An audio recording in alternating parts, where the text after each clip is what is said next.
I'm Kyle Bachus. On April 28th of 2020, my mom was killed as a result of someone else's negligence. It's completely changed my life and the way I practice law.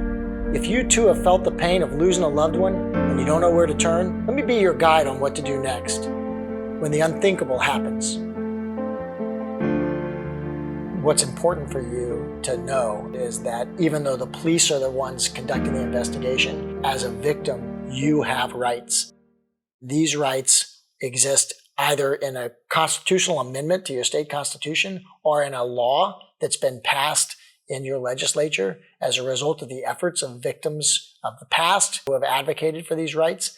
And although you don't have the right to make a decision as to whether charges are brought or not brought, because that's up to the prosecutor and the police, you have a right to be heard. You have a right to be present and informed, right? And these are very important rights.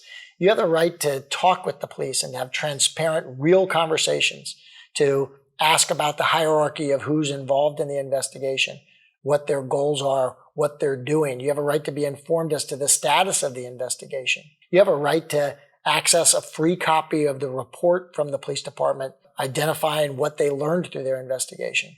And these are conversations that, first blush, you might think, wow, that's the police. I can't talk to the police. You absolutely can talk to the police. And I can tell you what we did in our circumstance.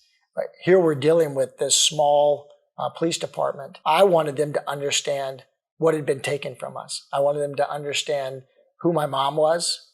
I wanted them to understand how important this investigation was to us. And so I actually called the police department, asked for the secretary of the police chief, and told them who I was and said, my mother was killed in your city and your police are doing this investigation. And I gave the date that she was killed. I said I would like to schedule a time to speak to the police chief so that I can introduce myself, tell him a little bit about my family, and to get a better understanding as to what's happening with the investigation.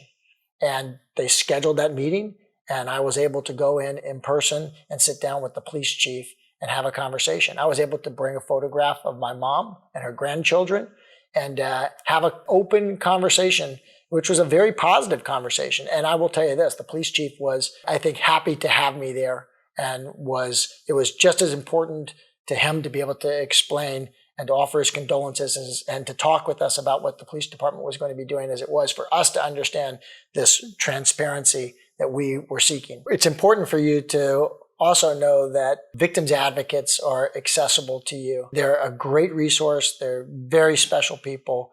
They exist inside nearly every police department or prosecutor's office, and they're there for a reason. They are there to make certain that the victim's rights that we just talked about, that those rights are in fact supported by the police department and the prosecutor's office.